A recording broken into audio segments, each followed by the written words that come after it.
Welcome to today's chapter reading of Dreaming of Christmas, 5 Complete Sweet Holiday Romances by Joanne, Dannon. A Magical Christmas in Jerusalem. When falling in love isn't as easy as falling in love. Australian project manager Kiera Lonsdale is career-focused and determined to provide and care for the grandmother who raised her. Taking time off work to vacation has never been high on her agenda, but this year she's made an exception. She's helping her grand fulfill a lifelong dream by accompanying her on a Christmas to the Holy Land tour. Jacques Lenoir and his extended family run tours in Israel, and he's committed to their business. Jacques feels responsible for his grandparents' welfare since they risked their lives and others as operatives in the French resistance during the war. But over romantic dinners in the desert, camel rides, and mud baths at the Dead Sea, sparks fly between Kiera and Jacques. Will this only be a holiday romance, or will a touch of Christmas magic make it last a lifetime? For Kiera Lonsdale, Christmas was the best of times and the worst of times. Charles Dickens would be rolling in his graves at the desecration of his famous line, but every December, Kiera was torn between enthusiastically hanging out tinsel and humming carols or hiding in her bedroom reading romances and eating pudding. This year would have been no exception, except she and her beloved grandmother were about to land at Ben Gurion Airport in Israel. Her gran, June Lonsdale, gripped Kiera's knee hard with anticipation, her gaze drawn to the window. "Darling, we're here! We're here!" Grabbing a hanky that had been hidden in the sleeve of her cardigan, she dabbed at the pools of salty tears in her eyes. If only Ronald could have been here with us. It may have been a year since her much-beloved grandfather had passed away from cancer, but a lump of pain still formed in Kiera's throat at the mention of his name. She had gazillions of happy memories of his cheery smiles and happy-go-lucky disposition. How many countless occasions had he served champagne? "Life is for celebrating," he always said. Whether it had been a birthday, her finishing school, or winning a promotion, that night he would open a bottle of bubbly. Her gran had certainly hit the jackpot marrying him, and Kiera hoped to find a husband who'd be as wonderful and as caring as her pop had been. "He's here in spirit with us," she forced a smile before her throat clogged again with emotion. The two women held hands as they descended, and the pilot expertly skidded the giant plane to a halt. "Welcome to Israel," a flight attendant announced over the system, before giving out the local time and outside temperature. Kiera took a moment to peer out the window and take her first glance of the Holy Land. It reminded her of Australia, modern, clean, and inviting. The reminder of what she'd left in Melbourne hit her in the belly. Her senior role in managing complex IT projects consumed her every waking moment. She couldn't remember the last time she'd taken a vacation. Yet, here she was accompanying her gran on an overseas trip, instead of ensuring the rollout of the company's new customer service system was efficient and methodical. She hoped her replacement didn't botch up her 18 months of detailed and meticulous planning. There was a reason she was sought after as a contracted project manager. She was really good at what she did. Glancing out the window again, she took in the number of large planes, their wings and appenage decorated with international logos and colors. She still couldn't believe she was here instead of conducting meetings and making endless calls. She and June patiently remained in their seats as the frenzied rush of passengers made their way to the exit, before they gathered their things and walked slowly to immigration. "Is the tour company meeting us before or after we get our luggage?" Kiera's eyes widened at the diversity of people walking around the airport. "After. Apparently there is another family joining us to Jerusalem," her grandmother replied. "Are you okay?" Kiera asked, unease nibbling her belly at seeing the shuffle of the older woman's feet. June's hand brushed her concerns away. "Don't fuss. It's been a long flight, and I'm not as young as I used to be." Kiera stifled a smile with a yawn. Having spent the night in Hong Kong to break up the 22-hour flight had meant they'd been traveling for 2 days now, and she couldn't wait to get to their hotel in Jerusalem. Australia really was at the end of the earth when it came to traveling to Europe or the Middle East. They paused to watch the stream of visitors, take their picture under the Welcome to Israel sign before they continued to immigration. June stopped walking and grabbed Kira's hand, her eyes filled with determined revelation. I have a good feeling about this trip. I believe something wonderful is going to happen.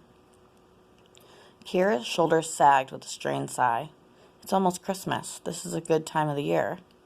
June's face stilled with premonition and wonderment. No, she replied with a determined shake of her head.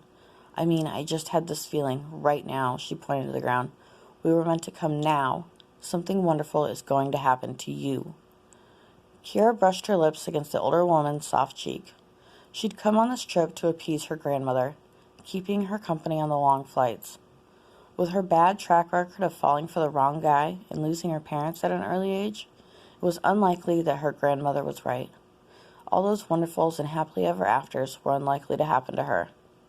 Not wanting to upset her grand, she joked, We're here doing a biblical tour for seniors in the Holy Land.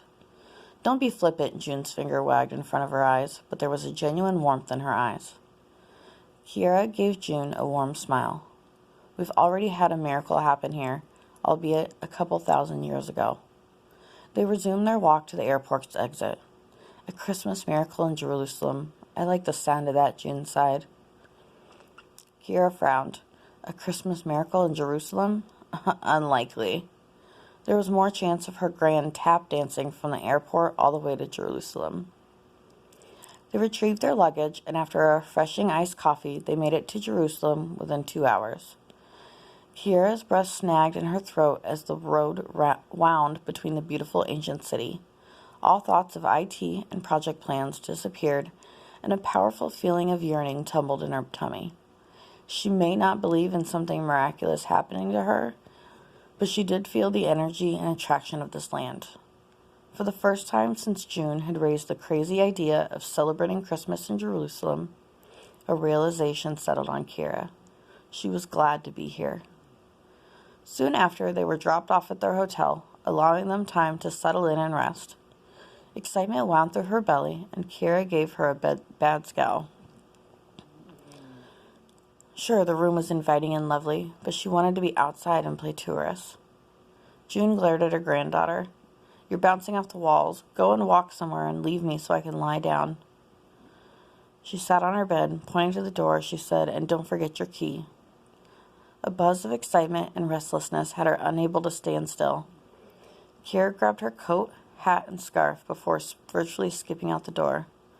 Bye, Gran. Love you, she called before the door closed with a click. Heading towards the hotel's front desk, not paying attention to her surroundings, she rocked right into something, or rather, someone. Her bump caused a folder and sheets of paper to scatter in every direction. Mon Dieu! A decidedly male voice exclaimed.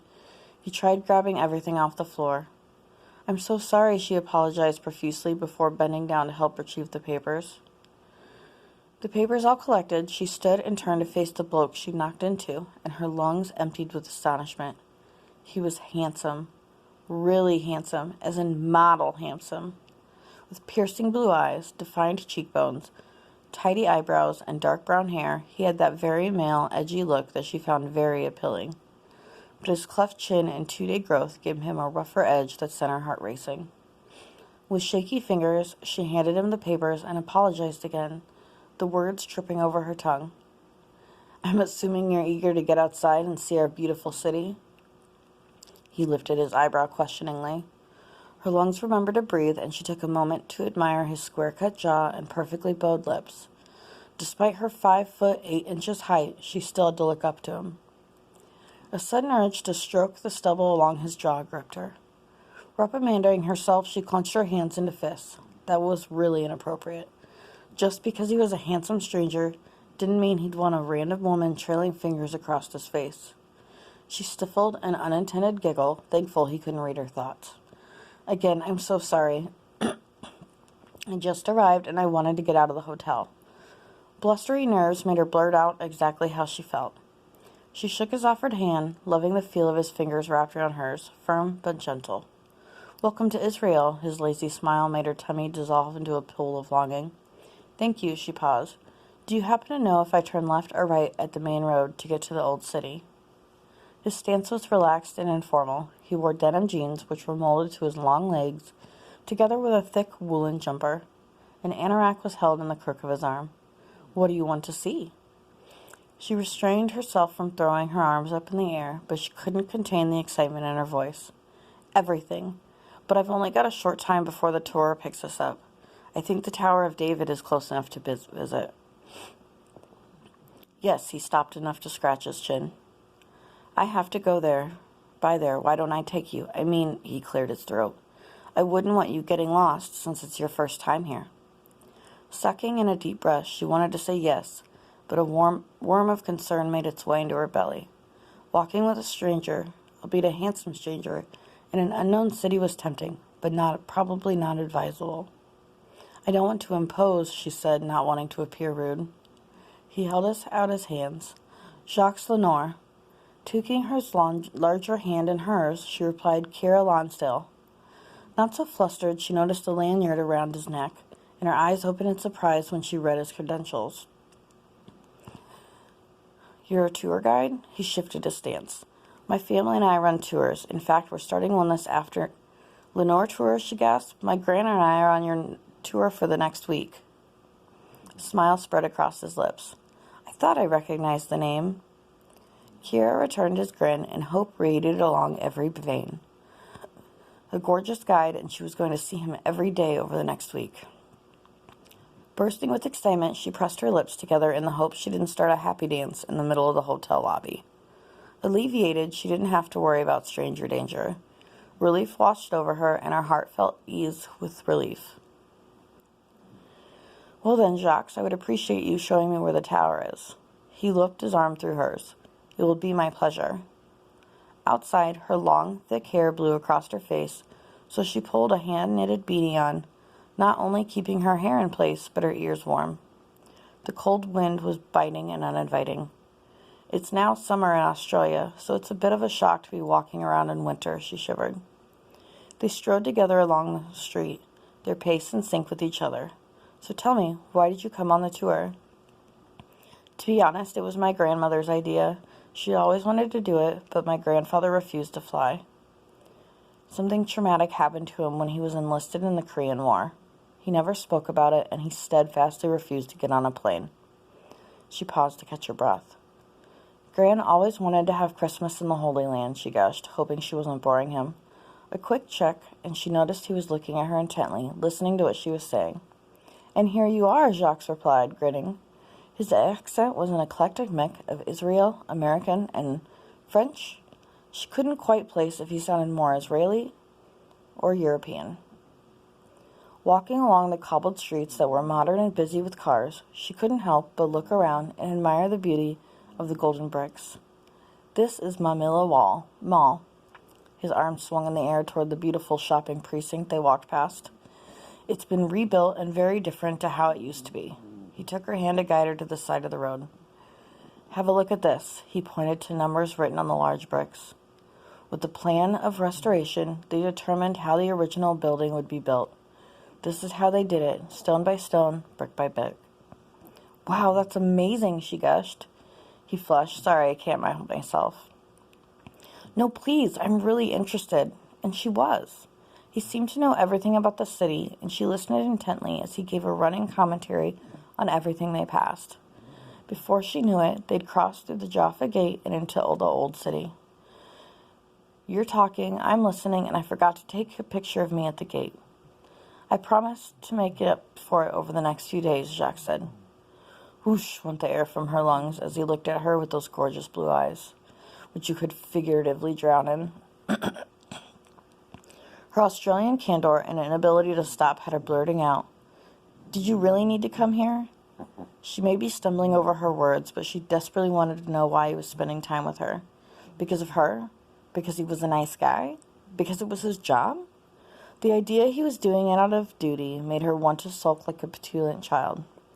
He stopped walking, turning to face her, surprise etched across his jaw. "Bien sûr. I was getting some pastries for Maman." "There's the shop." He raised his arm and pointed to the street ahead of them. "Over there, that has her favorite cakes." Kira's heart skipped a beat. Handsome, interesting, family-oriented. Could this guy be too good to be true? A quick check on his left hand showed no wedding band, but then, not all men wore them. They walked towards the shop, and he continued to tell her interesting tidbits of every street and every place they passed, making her head spin. He guided her to a small bakery that could only be described as a hole in the wall. They make the best menena, which are shortbreads with a date filling. They are magnifique. Her eyes opened in surprise. None. You're French? None. Israeli. My grandparents settled here during the Second World War after escaping from the Nazis. Our family has lived in Jerusalem ever since. Her interest in him hitched up a knot. Your family history sounds very interesting. She hankered to ask him a ton of questions of what his grandparents did. Why were the Nazis after them? Why Israel? Why didn't they return to France after the war? He brushed his finger across her brow.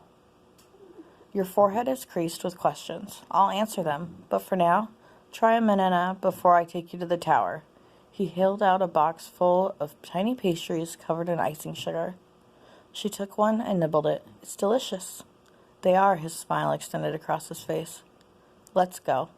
He looped his arm through hers and led her along the cobbled streets.